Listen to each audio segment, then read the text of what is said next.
एनबि बड'लेण्ड चेनेलाव नोंथांमोनखौ गोसो गोथारै बरायबाय। आं दिनै नोंथांमोननो मोननैसो निउस आपडेट लानानै फैदों। बेफोर निउस आपडेटफोरखौ नोंथांमोननो आं फारि फारियै खिन्थालांगोन। स' भिडिअखौल' नोंथांमोना जोबजासिम नाय आरो भिडिअखौ नायनानै मोजां मोनोब्ला लाइक खालाम, लोगोफोरनो शेयार खालाम आरो लोगोसेनो नोंथाङा जुदि आंनि नैबे एनबि बड'लेण्ड इउटुब चेनेलाव गोदानब्ला चेनेलखौ साबस्क्राइब खालाम, लोगोसे बेल आइकनखौ प्रेस खालामनो दाबाव।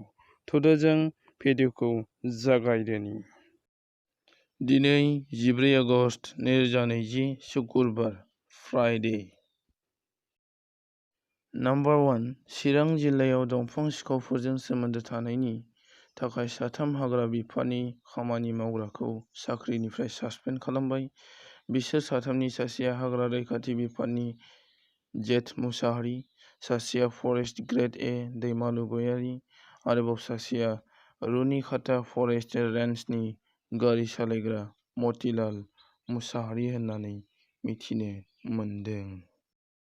नाम्बार 2 लखिमपुरनि करुणाबारि मुंनि गामियाव मैया मोनसे दुखुनांथाव जाथाय जादों।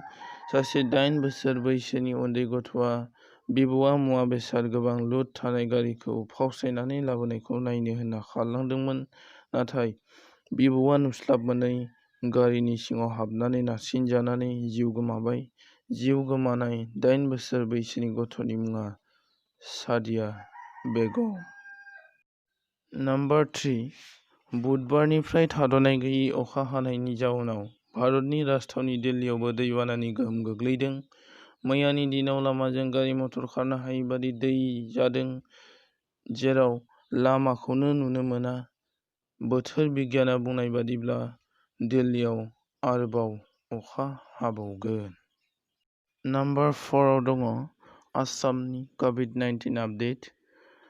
दिनै 14 आगस्ट 2020 शुक्रबारनि फुंबिलि 5 AM सिमनि आपडेट बादियै टटेल केसआ जाहैबाय 71,795, बेनिनो डिसचार्ज जाबाय 49,383 आरो एक्टिभ जानानै दं 22,240, थैनाया 169, माइग्रेट 3, थैनाया बांलांगासिनो दं।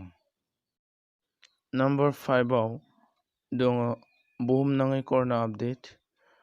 बुहुमनि मादाव नाम्बार 1 आव दङ USA, नाम्बार 2 आव ब्राजिल आरो नाम्बार 3 आव इन्डिया। फै जों इन्डियानिखौ नायदिनि। टटेल केसआ जाहैबाय 24,59,613 जन आरो गोदानै 14 आगस्ट 2020 5 AM सिमनि आपडेट बादियै गोदानै केस मोनदों 64,142 आरो थैनाया 48,144 सिम बांबाय। टटेल थैनाया निउ डेथ गोदानै थैदों 1,006 जन आरो टटेल रिकभार्ड जाबाय 17,50,636 आरो गोदानै निउ रिकभार्ड जादों 54,770 जन आरो दायो एक्टिभ केस जानानै दं 6,60,833 जननि देहायाव।